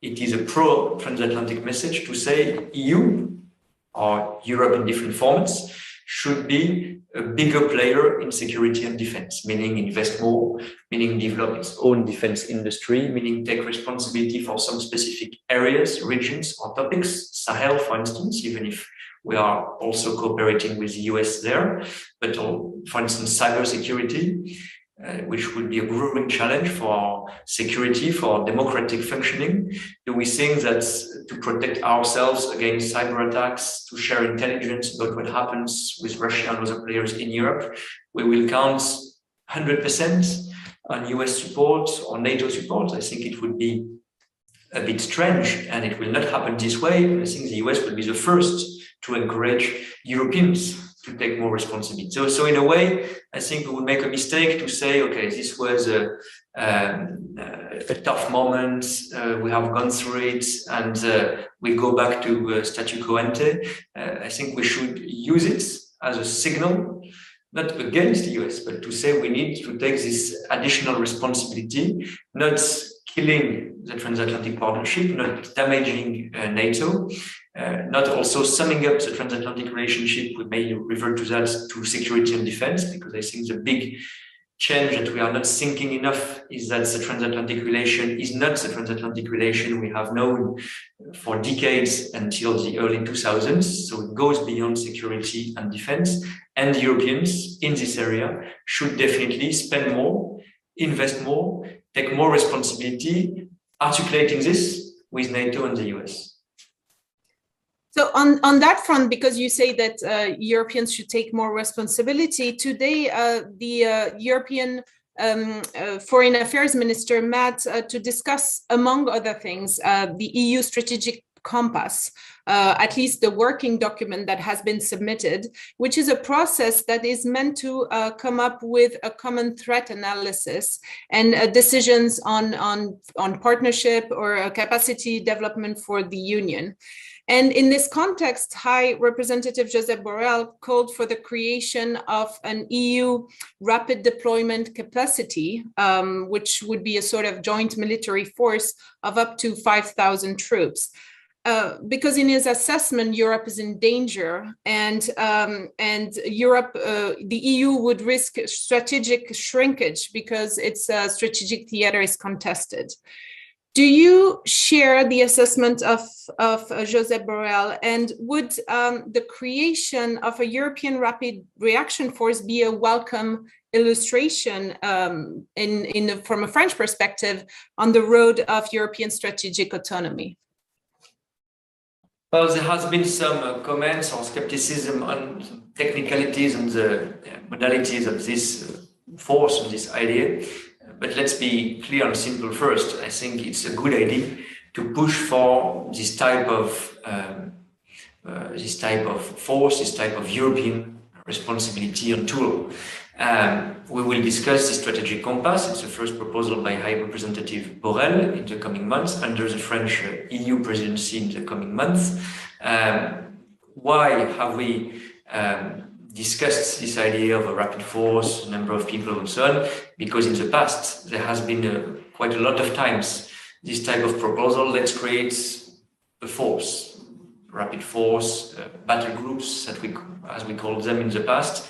The problem is that we sometimes agreed on this type of idea, but we never really carried it out. Why? Because I think what is missed most in the European debate on security and defense is not to have a flagship idea on this force or that force, but is to have a common strategic culture. And what in the proposals of Mr. Borrell, I think what is most important is this mere idea, as you said, of a strategic compass, meaning common analysis of threats, common analysis of priorities, common planning and organization, anticipation of all these threats and issues. And when the Europeans will have this common analysis or priority in the Indo-Pacific region, what we should do in Sahel, how we should deal with Russia and so on, it will be much easier then to decide on the tools. So it's not questioning the tool itself, it's to say the most important feature of this strategic compass and the missing link in the European debate is not like the nice striking idea of this force of that many thousands of people, but the strategic culture. In the Sorbonne speech on Europe that President Macron pronounced a bit more than 4 years ago now, he said we need three things regarding European defense. Common budgets, we start to have it. It's called the European Defense Fund. It's small, but it's starting. Common force, we can discuss the priorities and the numbers, but this is necessary. And President Macron himself talks as a long-term perspective of a European army to say we need this force. Maybe it's not a classical army, but we need this type of force. And third, and maybe even more important, as a common strategic culture. We are starting to work on this. The strategic compass, I think, is very important. Because it may be seen as a bureaucratic administrative document. If it's well done, and I think it will be well done, it's the first time we will have a kind of white book, as we say in the defense planning or common review, depending on the national systems, on defense and security, agreeing on these threats, analysis and priorities. And just to take an example, I think it's true for all the debates we have regarding defense, where we love, starting with France, to be very frank, to display concepts and to have philosophical debates and strategic autonomy, European defense, how we call it, is it a pillar of NATO, is it outside this framework and so on. This is not the priority. The priority is to have concrete steps forward. The example I wanted to mention is Sahel, again, because what we are doing there, de facto, is European defense. You may call it whatever you like. France has been acting. We felt we were a bit alone at the beginning, in looking at our European partners for support.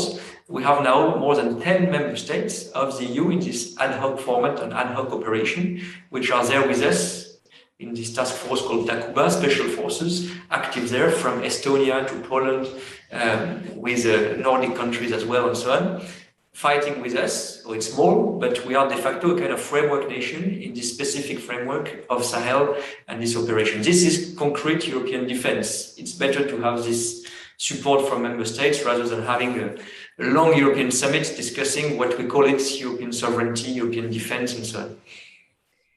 Well, actually, talking about concrete issues, we are currently living through a crisis that is potentially questioning our common strategic culture or common threat assessments. namely the crisis at the border between Belarus and Poland, but also between Belarus and two more European member states. And these past weeks have been particularly difficult on that front, with Belarus weaponizing migrants to put pressure on the EU. And it has been considered by EU leadership as a hybrid attack of form. How do you think Europe should react to this intimidation attempt? Do you believe that European member states are united on their assessment of the situation? For example, you professed even today in the newspaper Sud-Ouest that France and Europe should show total solidarity with Poland. But is it a test for Europe? Do you believe that you can achieve this total solidarity? And is it a test for this strategic culture that you are calling about? Thank you very much. It is a test indeed. And I think it's also very good, very nasty example, but a very good example of what European security beyond defense, strictly speaking, is about. If we pass this test, I think we demonstrate that European security means something. It's typically an example in which Europeans should act for themselves. I mean, we will be in line with the US, with probably the UK and sanctions and so on, but it is for us to solve this crisis. What is it about? To explain, I think, this European dimension. It is certainly not a migration crisis, as we have gone through in the past. It is not a migration wave, because it's only, if I may say so, a few thousand people, but it's a well-organized, very cynical operation by the Belarus regime against the EU. And to be even more frank, if Poland is targeted at the moment, along with two other member states, but more Poland in the last days, it's because we have these internal debates. I think it's part of the picture with Poland and rule of law and so on, and we should not fall into this trap. We have this debate, it will go on with Poland. I'm quite vocal on this, as you may know, and it will remain. But at the moment, it is a European test, an EU test. We should display solidarities. Displaying solidarity means finding solutions, European themselves. For instance, to take very concrete examples, a European diplomatic work that France is part of very actively, along with Mr. Borrell and other capitals, to put some pressure on countries which are taking part, implicitly or explicitly, whatever, in the fact that there are flights from Middle East mainly, or Turkey, to Belarus, bringing these people that are then sent by the Belarus regime to the border. We have to work on that, and we had some successes in the last days, suspending some flights. Then we have to be very clear at the other end of the chain of problems. We should be very clear that we defend our border. And this is where I say 100% solidarity with Poland, with Lithuania, with Latvia. We should hold our border. We should use also European means to do so. And the only thing I would say to Poland, which is not a lack of solidarity, but a strong proposal, is that please resort to these European means. Frontex, our border coast agency, is still quite small, but it is there, it can help, it is helping Lithuania, it could help Poland, and I think it would be our common interest. And the third element is to be extremely clear also, which is not a nuance in the solidarity, on the fact that the way we should be tough on our border, have a border police, and be very clear with against the Lukashenko regime, that we should do this following our rules and values. That would be another trap into which we should not fall, that Mr. Lukashenko, I think, would be very happy about, is to say, these Europeans, these EU guys, they are very nice, they give moral lessons to everyone in the world, and they are the best regarding human rights, rule of law, and so on, but look at what they are doing with migrants. They are putting barbed wire, they are building borders, and so on. I think we should not do that. To be frank, this is a difference we have with some governments in Europe, I admit it. But if we have barbed wire all over the external border of the EU, this is not the same as having a border police, welcoming some people which have a right for asylum, helping the people which for some reason have already arrived in Europe. We should treat them in a human manner, and not doing pushbacks, not putting barbed wire, not being excessive in the way we maintain order, maintain the border. This is this balance, which is sometimes difficult to strike, but that we need to strike. Otherwise, we will be not, I think, true to our European way to defend the border and to protect ourselves. But this is a test in all these respects, I think. I'm quite optimistic that with the work we are doing with the flights, with the sanctions we have decided right now, actually in Brussels, with the pressure we put on Belarus and the way we are also handling our border, holding our border, we will be effective in this crisis management, I hope. But this is a big test. If I put it differently, and I will finish there, that would be crazy if we think about it, that a few thousand people ill-treated by Belarus in a very cynical human trafficking organized by the Lukashenko regime, Europe would be at risk. I think we should not accept this. EU cannot be at risk for a dictatorship at its borders organizing such nasty human trafficking. We cannot let this happen.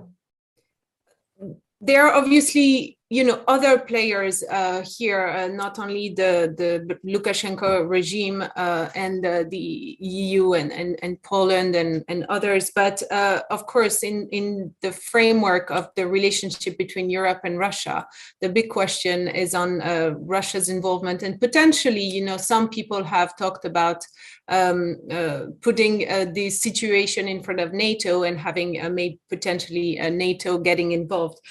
How does it change, or what is your own perspective regarding Russia? And is at this point Putin and his regime a threat to the EU? Or do you think there's a way to discuss this particular crisis with Russia, and long term, do you think there's an avenue for a more stable and predictable relationship with Russia? Well, let's be as clear as we can be in a crisis that we don't know everything about. It's difficult to say that Russia is actively involved. My feeling is that it was decided initially by Minsk and put in place by the Lukashenko regime. What is very clear is that it cannot last without implicit or explicit support by Moscow. And if, as I said, and again, it's not a diplomatic formula, I think it's the reality we have to face.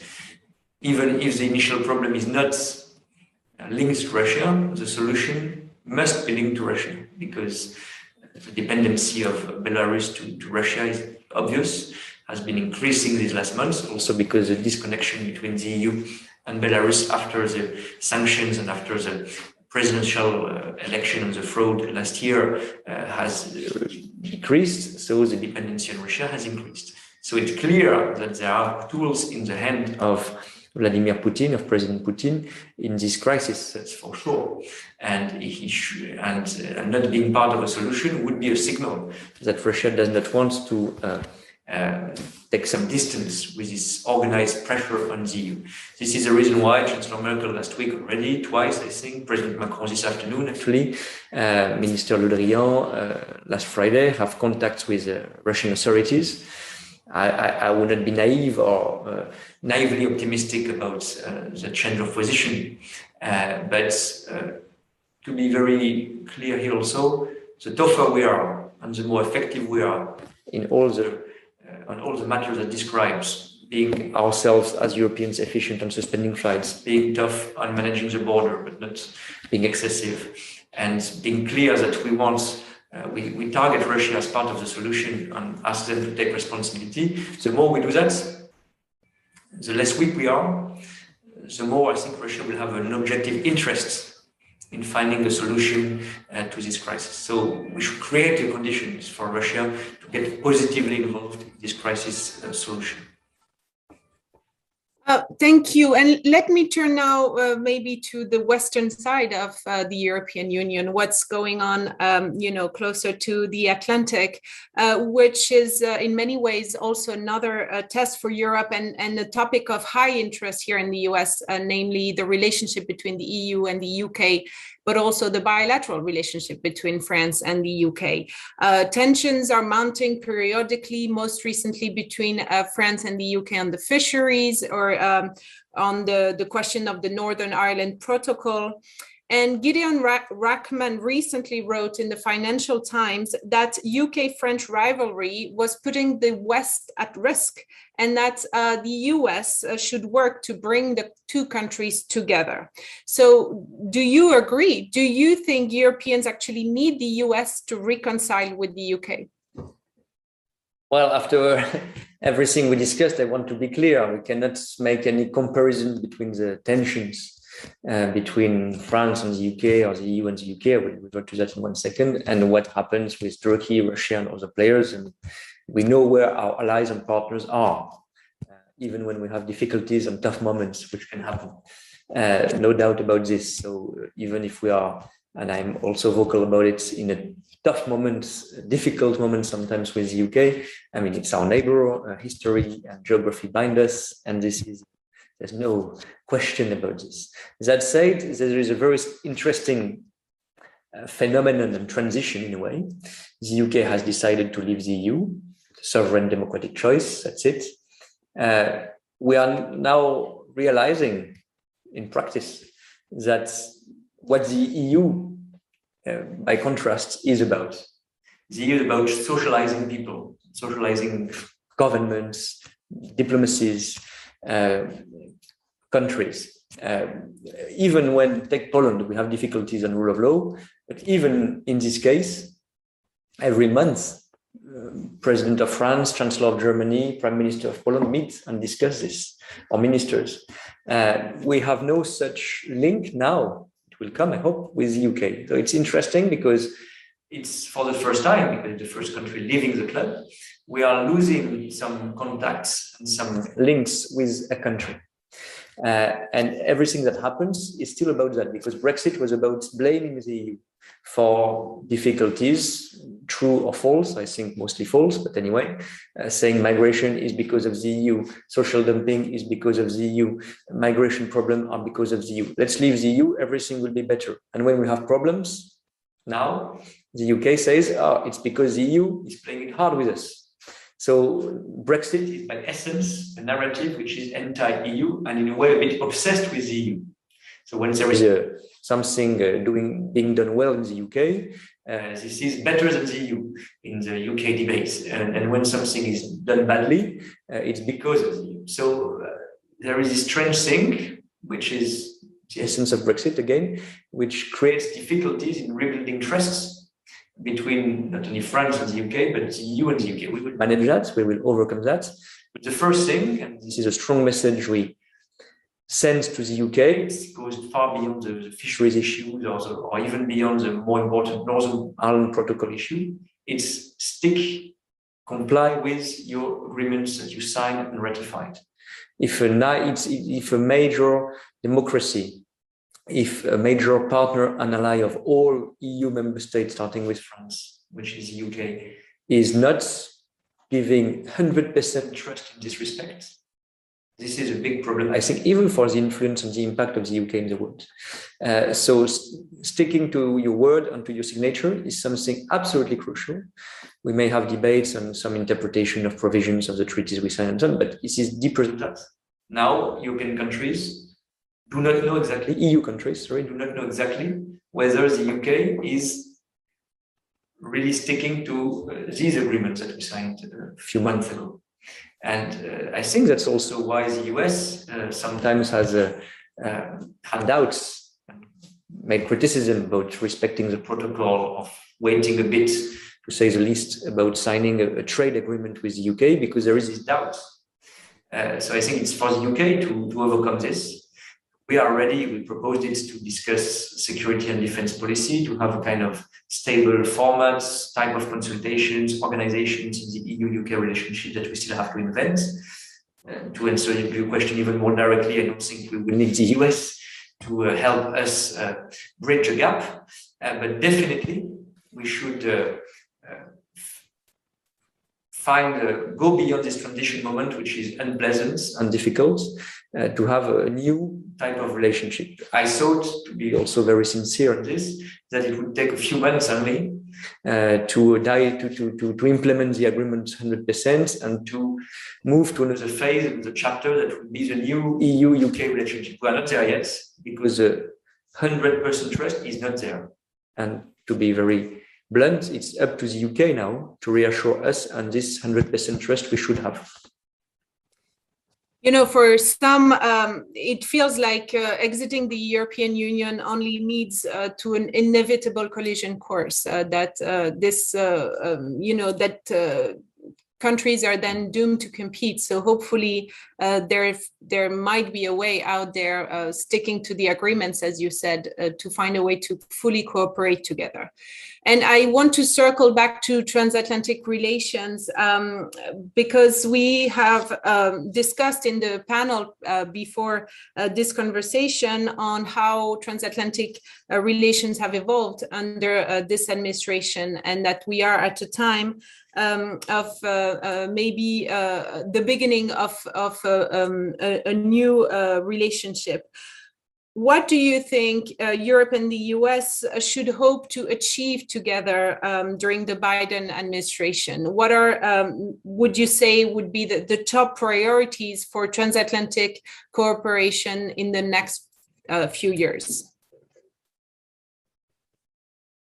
Well, if I may be deliberately a bit naive and optimistic this time, I would say that we have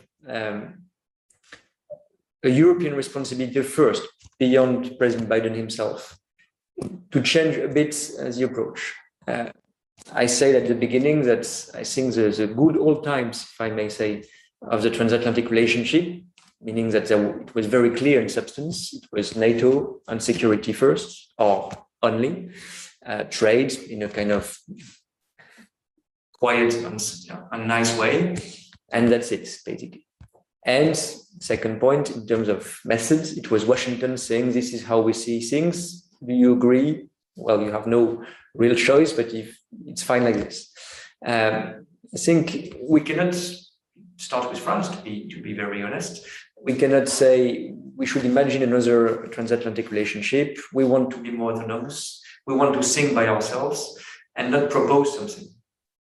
And say that in the years and probably decades to come, first, Europe will not be the focal point of US attention. That's a fact, I think. Doesn't mean that Europe will not be important, that EU will not be important, but it will not be the central focal point of US attention. Moving to Pacific region and China, obviously, it will last. And second, we should extend the topics of this relationship. So, and why should not the EU propose such an agenda, transatlantic agenda, charter, whatever you call it in a way, to say, okay, it used to be NATO and security, it will remain important, but climate, trade, the way we approach together, maybe we don't have 100% the same approach, but probably 80 or 90% China and Russia. How we deal with the Indo-Pacific region, it was one of the issues of AUKUS, but let's go beyond this. How we address together key technologies, sovereign technologies, not necessarily against China, but towards China, 5G and so on. We are trying some things like this Technology and Trade Council that was first attempt to have a kind of new type of transatlantic relation, but I think it should be more formalized, more organized. And if we want to be credible as EU about we want a strong transatlantic partnership, we have ideas about this transatlantic partnership, and we want something which lasts beyond the players of the moment, President Biden, President Macron, Chancellor Merkel leaving the floor and so on. We should propose this in a kind of document, organized manner. And I think if you look at the topics, it's the one I mentioned, probably climate will be, or trade will be, I would say, the two most important topics in the years to come. I hope that we will remain on the same page. We are now nearly totally on climate. On trade, it's more difficult. We still have some bilateral tensions, but that would be crazy not to focus our trade attention on WTO reform and the behavior towards China. Maybe we will not end up with the same approach fully, but we should work on that rather than spending our time discussing the steel and aluminium crisis. We should overcome that. It's on a good track. So just to sum up, I think it's up.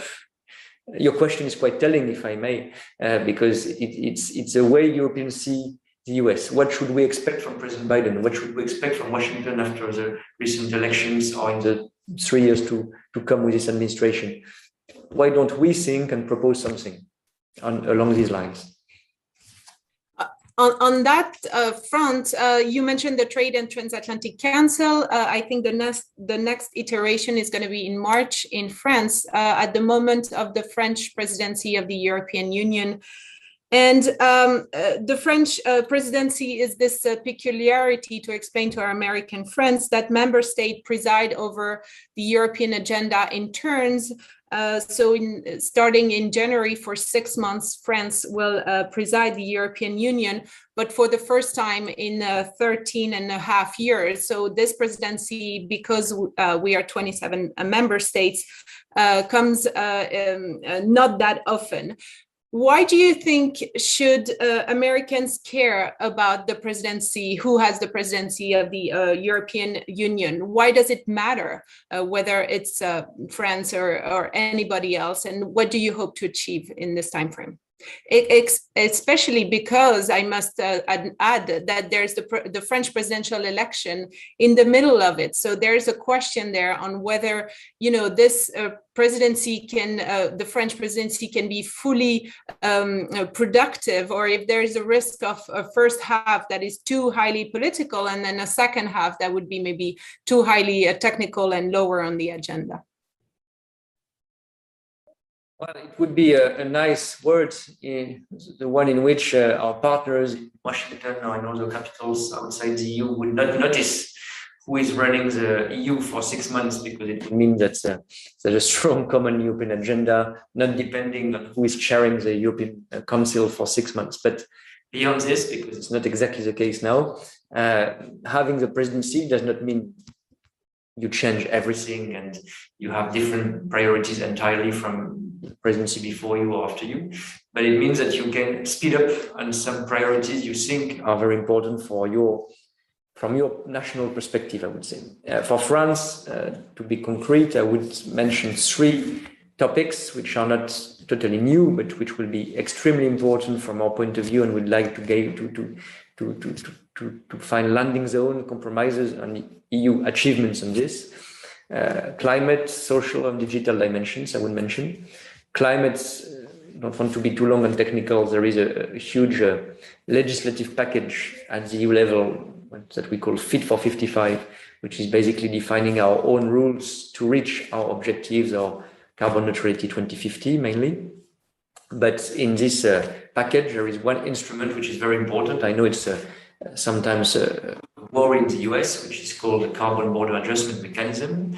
I think we should be very pragmatic, of course, WTO compliance, open also global international discussion, starting with the US on this idea of climate club, which is sometimes mentioned. But we need a European solution first to make sure that all the efforts we are asking, because we are de facto the most ambitious in terms of objectives and rules in the EU, we ask our companies, our businesses to reach, to green their processes of production and so on. We cannot do that and allow everyone on our market, which will remain fully open, not to comply with the same rules. That would be killer in economic terms and in ecological terms. So we cannot allow this to happen. This is why this mechanism, which is a pro-environment, not an anti-trade, the pro-environment instruments to develop, and I hope that we will have a political agreement during the semester of French presidency. Second example, to remain concrete, digital, we have 2 important texts called DSA or DMA, whatever the exact names, at the European level, which are basically about defining a legal responsibility framework for big platforms, whatever the nationality. De facto, they are in most cases American, but this is the idea that marketplaces, research engines should have responsibility to some extent for the content or the products that they sell or spread on the internet within the EU market, and probably internationally if we set an international standard. This will be very important. We are again trying to find the strike the right balance on regulation and competitiveness and innovation. Third element, which I mentioned, was social dimension of our single market.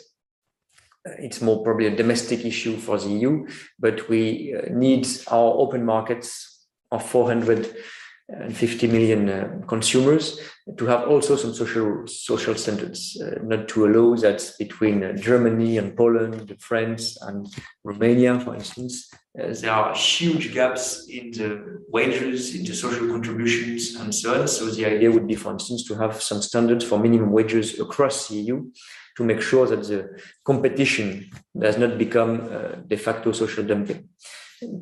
Three examples, which I think are quite consistent with each other because they are defining a kind of strengthening the European model, which should not be, to be blunt, about regulating the success of others. My dream is not that we regulate GAFAs, which are successful from the US, that we have our own success champions or whatever we call them, leaders in the most innovative sectors, space, microchips, and so on. So our main target is innovation and economic success in the EU, but we also need, and I think this is something we do quite well at the European level, we need to do at the European level to regulate appropriately some of these players and some of these sectors. So this is, to give you more tangible ideas, some of the three of the big priorities we want to push during the French presidency.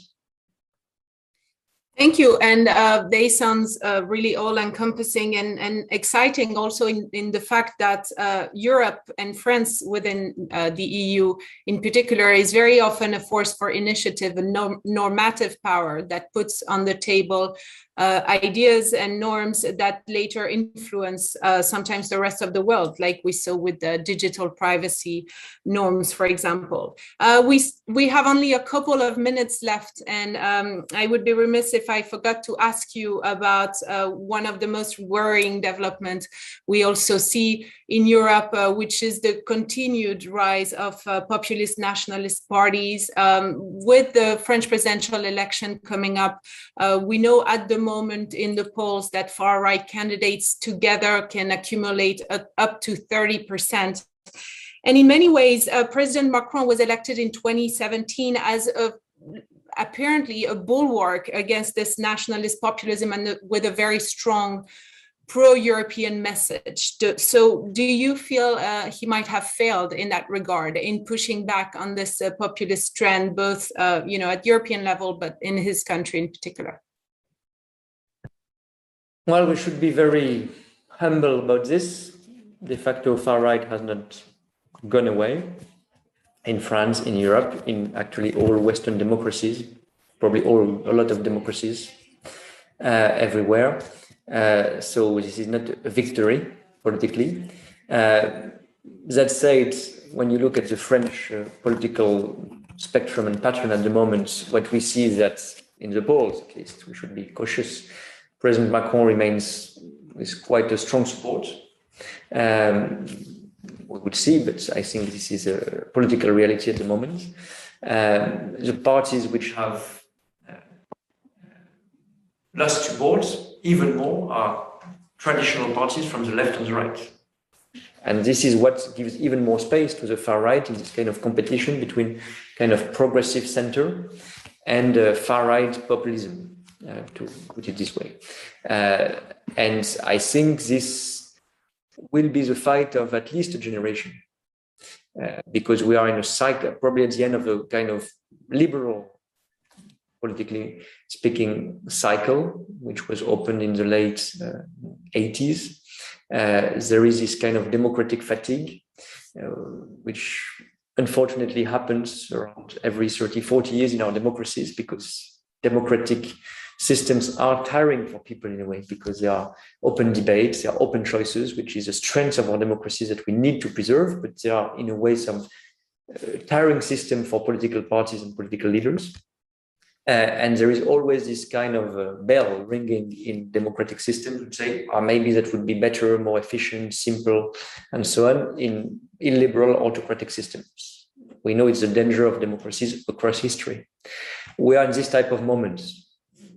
Probably it's increased by some challenges which are creating worries, anger in our societies, from climate change to migration, economic globalization and its consequences on middle classes and so on. There are always specific reasons of the time, but I think we are exactly this type of moment. And so there's no magic or no silver bullets to get rid of populist movements, but to stand for our values, to fight on it, to renew our democratic systems. I think, frankly, if President Macron, or at the time Emmanuel Macron as a candidate, had not created this new political force in the center, recognizing the importance of Europe, recognizing the importance of fighting far-right parties, probably far-right would be already in office in our country. Does not mean that it will be easy, does not mean that it's won, it's not a given, but we will fight this fight, and it's not a way to criticize or avoid responsibility, but I think traditional political parties need to take also responsibility for the fact they have nothing to offer in the debates, which is a problem because we are a bit alone in this fight against populism. And with different patterns, it's a bit of the case in many European systems. We see it in Italy, for instance, or in a way in a different manner. That was, I think, the political pattern behind Brexit in the UK, because this anger, these worries, these concerns were not tackled in the political system before this referendum. Thank you, Minister Beaune, for putting this in the context of what you call the fight of a generation, and saying that, it shouldn't be just one man as a bulwark, as probably, but what other parties beyond also progressive parties have to offer to push back on this populist nationalism. That was very interesting. I'm afraid that's all the time we have for this conversation, which was really interesting. Merci beaucoup, Monsieur le Secrétaire d'État. Thank you very much for joining us. Thank you to our audience for joining us today. And this event concludes our great partnership with the Bush Foundation in the Brookings Bush Transatlantic Initiative, but more to come, more partnership with Bush Foundation. And thank you to all, and good evening. Thanks for watching. Be sure to like and subscribe for more videos from Brookings.